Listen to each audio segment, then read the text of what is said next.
Hello दोस्तों, एक बार फिर से स्वागत है आपका अपने यूट्यूब चैनल पर। सीटेट एग्ज़ाम 2021 और 22 के अंदर जो एग्ज़ाम चल रहे हैं अभी उसकी बात करने वाले हैं। 5 जनवरी को जो आपसे क्वेश्चंस पूछे गए हैं वो इस वीडियो के माध्यम से सभी क्वेश्चंस के बारे में चर्चा करने वाले हैं और उनके क्या आंसर होने वाले हैं CDP, EVS और अन्य सभी सब्जेक्टों की। तो यदि आपने दिया है तो ये वीडियो आपको काफ़ी इंपॉर्टेंट होने वाला है। आपको एग्ज़ाम के क्वेश्चंस के आंसर सही और सटीक विश्लेषण के द्वारा हम बताने वाले हैं और आने वाली डेट पर भी यदि आप सीटेट एग्ज़ाम देने वाले हो तो आपके लिए वीडियो काफ़ी इंपॉर्टेंट होने वाला है, क्योंकि आपको इस वीडियो के माध्यम से कहाँ से क्वेश्चंस है वो पुटअप किए जा रहे हैं वो पता चलने वाला है। तो वीडियो को लास्ट तक ज़रूर देखिएगा। वीडियो पसंद आए तो लाइक और शेयर करना ना भूलिएगा। चलिए क्वेश्चंस की बात करते हैं। सीटेट एग्ज़ाम 5 जनवरी का जो क्वेश्चंस का एनालिसिस करने वाले हैं इस वीडियो के अंदर। सबसे पहले क्वेश्चन आपका पूछा गया था, भारत का सबसे लंबा रेल मार्ग कौन सा है। तो ये क्वेश्चन मैप के अंदर से पूछा गया है। आपको पता है कि पहले जो मैप में से क्वेश्चंस आपने पिछले पेपरों में देखे थे वो किसी भी एक स्टेट का नाम देकर उसके आसपास के अन्य राज्यों के नाम पूछ रहे थे कि कौन से राज्य हैं जो कि इसकी सीमा से लगते हैं या बंगाल की खाड़ी के आसपास कौन से राज्य हैं वो टच करते हैं। लेकिन आज ये क्वेश्चन है ये थोड़ा डिफरेंट आया है। इसमें सबसे लंबा रेल मार्ग पूछा है तो ये इसका राइट आंसर होगा डिब्रूगढ़ से कन्याकुमारी।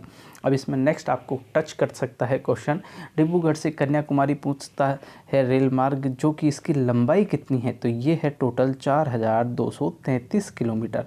कितना है? 4233 किलोमीटर। अब डिब्रूगढ़ के बारे में पूछ ले कि डिब्रूगढ़ कहाँ पर है, तो ये कहाँ पर है? असम में। डिब्रूगढ़ कहाँ पर है? असम में। और जो ट्रेन चल रही है इसके ऊपर, सबसे लंबे रेल मार्ग के ऊपर जो ट्रेन चल रही है, जो सबसे लंबी दूरी तय कर रही है, उसका नाम है विवेक एक्सप्रेस। उसका नाम क्या है? विवेक एक्सप्रेस। आपको इसके बारे में ये सभी बातें याद रखनी है। चलिए नेक्स्ट क्वेश्चन की तरफ चलते हैं।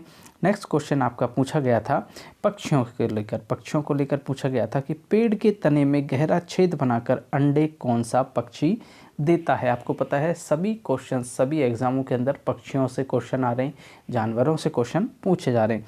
तो इसका राइट आंसर होगा बसंत गौरी। इसमें पूछ सकता है कि उल्लू कैसा प्राणी है, रात्रिचर है, गर्दन झटके से कौन घुमाता है। तो मैना है, वो अपनी गर्दन को झटके से आगे पीछे घुमाती है। और इंडियन राइवर बर्ड जो होता है वो पत्थरों के बीच अपना घोंसला बनाता है। और गौरैया या कबूतर खंडरों में अपना घोंसला बनाते हैं। तो ये क्वेश्चंस भी आपको ध्यान रखने हैं। चलिए नेक्स्ट क्वेश्चन की तरफ चलते हैं। जिस जानवर के दांत आगे से नुकीले, धारदार व तेज होते हैं वो कौन से जानवर होते हैं। तो वो किस प्रकार के होते हैं? मांसाहारी होते हैं, क्योंकि आगे से नुकीले, धारदार और तेज चीरने फाड़ने के काम आने वाले दांत होते हैं। तो वो किसके काम आते हैं? मांसाहारी के काम आते हैं। चलिए नेक्स्ट क्वेश्चन की तरफ चलते हैं। पर्यावरण अध्ययन की मुख्य थीम कौन सी है। अभी तक जितने भी एग्ज़ाम हुए हैं उसके अंदर आप देखोगे कि मुख्य थीम से क्वेश्चन पूछे जा रहे हैं। तो मुख्य थीम कौन सी है? इसका राइट आंसर होगा हम जो सोचते हैं और करते हैं। जो आपके ऑप्शन आए थे उसमें ये होगा। मुख्य थीम कितनी होती हैं? 6 होती हैं, आपके पिछले को पेपरों में पूछा जा चुका है। और उप थीम कितनी होती हैं? 4 उप थीम होती हैं, ये भी आपके पूछा जा चुका है। तो उप थीम किसकी होती हैं? पर्यावरण और मित्र की होती हैं। और मुख्य थीम किसकी होती हैं? परिवार, मित्र, योजना, पानी, यात्रा, आवास और एक जो हम सोचते हैं और करते हैं। इस प्रकार ये मुख्य थीम होती हैं। चलिए आगे चलते हैं। मिजोरम का नृत्य कौन सा है? मिजोरम के बारे में पूछा है। मिजोरम का नृत्य कौन सा है? तो चोराओ। मिजोरम का नृत्य है वो कौन सा है? चोराओ जो नृत्य है वो कहाँ का है? मिजोरम का है। लावड़ी जो नृत्य होता है वो महाराष्ट्र का होता है। कथकली आपको पता है केरल का होता है। और भांगड़ा तो पंजाब का होता ही है। तो ये सभी आपको याद रखने हैं। नेक्स्ट एग्ज़ाम में आपसे इन क्वेश्चंस में से भी कोई भी पूछा जा सकता है। चलिए नेक्स्ट क्वेश्चन की तरफ चलते हैं। उससे पहले मैं आपसे रिक्वेस्ट करना चाहूँगा, यदि अभी तक आपने हमारे यूट्यूब चैनल को सब्सक्राइब नहीं किया है तो प्लीज़ चैनल को कर लीजिएगा सब्सक्राइब, बेल आइकन को कर लीजिएगा प्रेस, क्योंकि नेक्स्ट वीडियो जब भी आपको जल्दी से जल्दी हम अपडेट देना चाहेंगे तो आपको बेल आइकन के थ्रू नोटिफिकेशन मिल जाएगा। चलिए नेक्स्ट क्वेश्चन की तरफ चलते हैं। हिमाचल प्रदेश की जनजाति कौन सी है? तो यहाँ पर आप देख सकते हो गुर्जर, गद्दी, किन्नौर, पंगवाल, लाहौल, ये सभी क्या हैं? ये सभी हैं जो आपकी पश्चिम बंगाल की हैं। तो इनसे आपको पता चल जाएगा कि हिमाचल प्रदेश के जो आपके ऑप्शन आए थे उनमें ये सभी थे। तो इन जो ऑप्शन थे उनसे आप हटा सकते हो, उससे आपको पश्चिम बंगाल की पता चल जाएगा। मीठे जल का सबसे अच्छा स्रोत कौन सा है? तो ये आपको पता है, बचपन से पढ़ते आ रहे हो, नदियाँ हैं वो मीठे जल का सबसे अच्छा स्रोत मानी गई हैं। कल्पना चावला के बारे में भी एक क्वेश्चन आया था कि कल्पना चावला की मृत्यु कब हुई थी? 1 फरवरी 2003 को। अब इनके बारे में अन्य पूछा जा सकता है कि कल्पना चावला का जन्म कहाँ हुआ था? तो हरियाणा में। कहाँ हुआ था? हरियाणा के कौन से सिटी में हुआ था? हरियाणा के करनाल के अंदर। कहाँ हुआ था? हरियाणा के करनाल में। और कब हुआ था? सन कब था? 17 मार्च 1962। 17 मार्च 1962। ये आपको याद रखना है, क्योंकि कल्पना चावला से क्वेश्चन पूछा गया है तो नेक्स्ट एग्जाम के अंदर कोई अन्य डेट या इनका जन्म स्थल पूछा जा सकता है। नेक्स्ट क्वेश्चन है, चित्रकाठी चित्रकारी पेंटिंग कहाँ की प्रसिद्ध है? जो चित्रकाठी चित्रकारी पेंटिंग है वो महाराष्ट्र की बहुत ज़्यादा फेमस है। इसके अलावा बिहार की पूछी गई है मधुबनी जो है, और आंध्र प्रदेश की पोचमपल्ली है वो पूछा गया है पोचमपल्ली के बारे में, और राजस्थान की फट चित्रण है वो काफ़ी फेमस है, तो ये भी आपको ध्यान रखना है। इसके अलावा नेक्स्ट क्वेश्चन की तरफ चलते हैं। एक बच्चा अपने चाचा चाची माँ के भाई के साथ रहता है तो वह किस प्रकार के परिवार में रहता है? तो आपको पता है कि जब फैमिली सभी सदस्य एक साथ रहते हैं तो उसे जॉइंट फैमिली कहते हैं, यानी कि संयुक्त परिवार के अंदर वो रहता है। नेक्स्ट क्वेश्चन की तरफ चलते हैं। आपको पता है कोविड महामारी से भी एक क्वेश्चन पूछा गया है। कोविड महामारी चल रही है और वापस से एक बार फिर से भारत के अंदर कोविड के केस ज़्यादा आने लगे हैं। कोविड महामारी के समय डॉक्टर ने विटामिन सी खाने को क्यों कहा? जब कोविड फैलता है तो डॉक्टर क्या बोलते हैं? विटामिन सी खाने को। और विटामिन सी किन में मिलता है? खट्टे पदार्थों में, नींबू है, संतरा है, इनके अंदर विटामिन सी पाया जाता है। तो ये क्या करता है? रोग प्रतिरोधक क्षमता को बढ़ाता है, इंक्रीज करता है, इसलिए विटामिन सी खाने को बोला जाता है। तरुण भारत संघ का संबंध किससे है? तरुण भारत संघ का संबंध किससे है? वन एवं जल संरक्षण से। तरुण भारत संघ का संबंध किससे बताया गया है? वन एवं जल संरक्षण से। चलिए नेक्स्ट क्वेश्चन की तरफ चलते हैं। यदि आप यहाँ तक आ गए और अभी भी आपने हमारे YouTube चैनल को सब्सक्राइब नहीं किया है तो प्लीज़ चैनल को जरूर सब्सक्राइब कीजिएगा। वीडियो पसंद आए तो लाइक और शेयर करना ना भूलिएगा।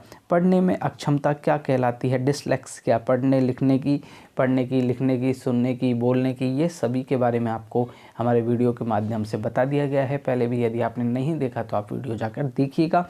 इनमें से भी एक क्वेश्चन पूछा जा रहा है। इससे संबंधित यदि आपको कोई भी प्रॉब्लम हो, सीटेट एग्ज़ाम से संबंधित या अन्य किसी भी शिक्षक भर्ती से संबंधित, तो आप हमें किसी भी वीडियो के नीचे कमेंट कीजिएगा।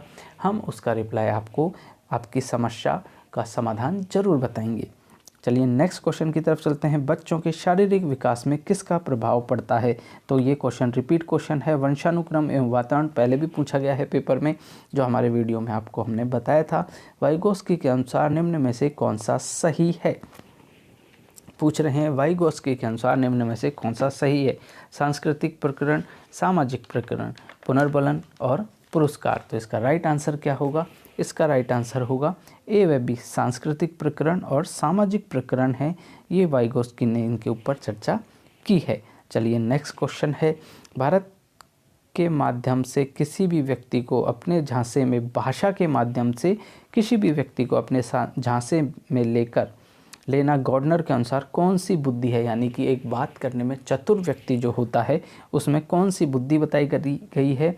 तो शाब्दिक या भाषाई बुद्धि का उसमें बताया गया है कि उसके जो शब्दों की पकड़ होती है वो काफ़ी अच्छी होती है, या भाषाई कौशल है वो काफ़ी अच्छा होता है। न्यू एजुकेशन पॉलिसी NEP की फुल फॉर्म भी पूछी जा सकती है, आपको याद रखना है। न्यू एजुकेशन पॉलिसी 2020 किस पाठ्यक्रम की सिफारिश करता है?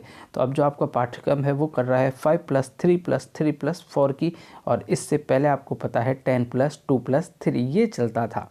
यानी कि 10वीं के बाद में 2 क्लास 11वीं 12वीं, उसके बाद में 3 क्लास का ग्रेजुएशन। लेकिन अब जो चला है वो 5+3+3+4।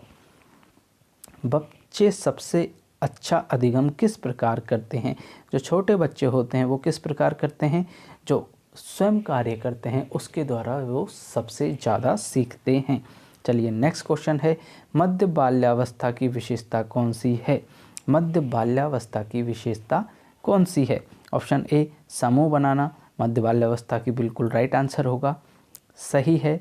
प्रारंभिक विद्यालय की आयु बिल्कुल सही है। मध्य बाल्यावस्था, टोली की आयु, ये भी बिल्कुल सही है। अनुकरण द्वारा सीखने की अवस्था, ये गलत है, यानी कि ये इसका आंसर नहीं है। कौन सी विशेषता नहीं है? क्योंकि ये जो अनुकरण द्वारा सीखते हैं वो किस में सीखते हैं? शैशवावस्था में। किसके अंदर सीखते हैं? शैशवावस्था के अंदर। जिन पियाजे के अनुसार पूर्व संक्रियात्मक अवस्था की विशेषता कौन सी है? आपको बताना है जिन पियाजे के अनुसार पूर्व संक्रियात्मक अवस्था कौन सी है? अतार्किक चिंतन की अवस्था, तो ये बिल्कुल सही है। कौन सी नहीं है पूछा है, कौन सी नहीं है? तो अतार्किक चिंतन की अवस्था बिल्कुल सही है। वृत्तीय क्रियाओं की अवस्था, ये गलत है, यानी कि ये नहीं है। प्रतीकात्मक खेलों की अवस्था, ये भी होती है। और केंद्रीयकरण प्रवृत्ति की अवस्था, यानी कि इसका राइट आंसर होगा ऑप्शन बी। इस प्रकार आज के क्वेश्चंस हमने आपको बता दिए हैं। संधि समास हिंदी के अंदर भी आ रहे हैं, संस्कृत के पेपर भी ये आ रहे हैं। आपको पैराग्राफ के ऊपर थोड़ा ध्यान देना होगा, आपकी संस्कृत भी कवर हो जाएगी। इससे संबंधित यदि आपको कोई भी क्वेश्चंस के ऊपर डाउट हो तो आप हमें ज़रूर कमेंट बॉक्स में कमेंट कीजिएगा। मिलते हैं नेक्स्ट वीडियो में नेक्स्ट पेपर के विश्लेषण के साथ। धन्यवाद।